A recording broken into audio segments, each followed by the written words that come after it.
Monan memimpin orang-orang untuk bertarung melawan ular raksasa. Kelompok para dewa sejati ini menghadapi tulang-tulang mengerikan dari ular raksasa, bukanlah level kontes.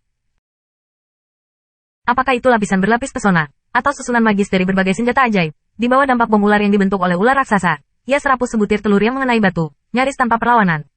Kekuatan. Semua orang terus menyusut ke tengah, bergerak lebih dekat dan mundur. Di bawah kekalahan seperti itu, tidak akan lama sebelum ular kerangka akan membubarkan kerumunan dan hampir semua akan mati. Mati saja di sini. Aku tidak mau. Ratusan ribu binatang tingkat 4 sangat putus asa. Kembali. Ah. Wajah para dewa sejati adalah warna putus asa, dan para dewa sejati terus-menerus dibawa keluar oleh tulang dan ular raksasa, menghilang ke lautan ular, dan mereka akan tahu tanpa mengenal mereka. Berhenti. Banyak dewa sejati telah menyerah dan menunggu untuk dilihat. Tetapi dalam kekacauan ini, semua ular raksasa pada saat itu menghilang pada saat yang sama. Lingkungan sekitar sepi sepanjang waktu, kecuali beberapa dewa nyata yang tidak bereaksi dan membuat jeritan sporadis, tetapi segera menyadari. Batalkan, menghilang. Semua menghilang. Scorpio. Mereka berhasil. Roh ular itu terbunuh. Dewa-dewa sejati yang masih hidup sangat bersemangat dan beberapa orang bahkan mulai bersorak. Jika Anda memiliki kurang dari selusin napas, saya khawatir semua orang akan jatuh dan bersih. Bukan kebetulan bahwa keluarkan ini, mereka tiba-tiba merasakan getaran tanah. Luo Zhengchong naik dan membunuh ular merah kecil itu, serangkaian gerakan yang sangat cepat. Bahkan avatar yang datang bersamanya di bawah kendali pikirannya tidak ada di tangan. Setelah membunuh ular merah kecil itu, dia tidak berhenti sama sekali. Kembali dengan tubuhnya sendiri. Luo Wei dan mata kacang kuning menyelamatkan pedang. Meskipun kekuatan ledakan Luo Hao jauh melebihi imajinasi Luo Zeng, dia terpaksa membiarkan Luo Wei mengambil risiko menghadapi ular 100 hari. Tetapi sebagai saudara lelakinya, Luo Zeng masih tidak mau menempatkan Luo Wei di tempat yang berbahaya. Hei! Luo Zengcai kembali ke jarak umum dan mendengar suara gesekan di bawah tanah. Lalu itu adalah gelombang gemetar. Booming. Tanah mulai membengkak ke atas, seolah-olah gunung sedang naik. Hei! Ketika tanah terus naik, tanah itu mulai hancur dengan cepat. Dari mana muncul raksasa? Ratusan ular surgawi. Luo Zeng mendongak dan wajahnya tenggelam. Ini bukan ular, melainkan makhluk aneh. Tubuh ditutupi dengan tentakel yang ramping dan fleksibel, dan tubuh itu seperti bola besar, dengan mata tunggal pada bola itu. Rossi. Pedang. Matanya melotot, dan dia dengan cepat menemukan Luo dan 3 orang lainnya di bawah ratusan ular yang terdengar. Pedang itu tampaknya bukan masalah besar. Aku tidak tahu senjata sihir apa yang dia gunakan. Bahkan jika dia landak, dia selalu memiliki cahaya pedang yang menyinari ke segala arah. Dan Luo Wei dan mata kacang kedelai sangat lincah di banyak tentakel yang selalu berpindah-pindah, sepertinya mudah.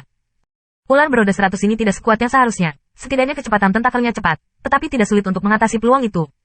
Panggil. Di atas tubuh besar dari ular yang disentuh 100, semua mata pada saat yang sama bos. Mata itu mulai mengembun sedikit cahaya merah, dan sanskerta berdarah aneh terkental di matanya. Ular yang tersentuh 100 adalah hal yang sengit dalam keberadaan kuno, dan masih banyak misteri yang belum terpecahkan. Setelah memperhatikan Scarlet Sanskrit itu, Luo Zeng tiba-tiba menjerit. Rossi, pergi. Jangan keras kepala. Saat dia mengerang, dia bergegas tubuhnya dan cepat-cepat bersandar. Luo Wei, Jian Yandan, dan Minai, juga menyadari apa, ketiganya mulai mundur dengan cepat. Hei! Lampu merah memacu tembakan mata ke segala arah. Dari bawah, tiba-tiba menembus lapisan tanah lunak di bawah kayu, ke kiri dan kanan, tiba-tiba menembus lapisan kabut di tepi tanah pertikaian. Sama seperti masuknya Luo Zeng ke tanah perselisihan, pesona kulit telur berbentuk sarang lebah tiba-tiba muncul di garis tipis busur. Pesona ini tiba-tiba memblokir lampu merah di dalamnya, dan tidak penyebaran tanah sengketa. Naik, melewati kabut asap, melesat ke ketinggian puluhan ribu kaki, juga menabrak pesona bentuk sarang lebah. Pergi. Pedang melihat cahaya merah memanjang hingga tak terbatas, dan wajahnya terkejut. Tidak peduli apa lampu merah itu, tidak mungkin menembus jarak yang begitu jauh.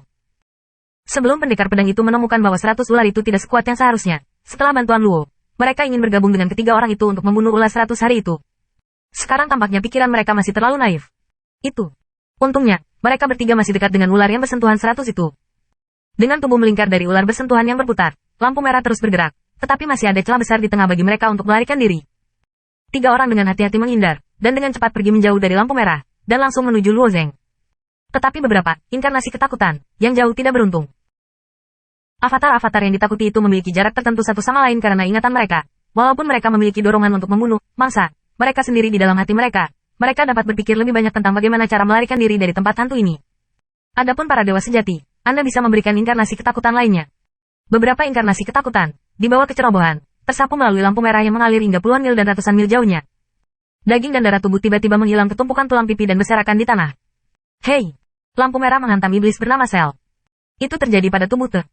Meskipun tubuh Tue sangat besar, di bawah iluminasi, daging dan darah di tubuhnya terus-menerus dihilangkan. Cahaya difus. Wajah Te tidak banyak berubah. Sebenarnya, bahkan ular 100 ular ada di tempat ini, dan tempat ini menjadi semakin penasaran. Tubuh besarnya tiba-tiba terpana, dan permukaan tubuh tiba-tiba muncul dengan bayangan putih ilusi. Bayangan putih ada di depannya, dan lampu merah tidak bisa ditembus. Lampu merah itu tersebar di mana-mana, dan satu lagi langsung menembus ke bagian terdalam dari tanah pertikaian. Wanita berambut panjang itu telah tiba di depan sebuah jembatan besi besar. Dia sepertinya merasakan bahwa lampu merah harus diterangi terlebih dahulu, dan kemudian berbalik dan menendang beberapa putaran dengan jari-jarinya, dan kemudian menginjak jembatan besi tanpa ekspresi. Ketika lampu merah menyala, ia mengubah sudut dengan aneh dan membias ke arah sudut yang lain.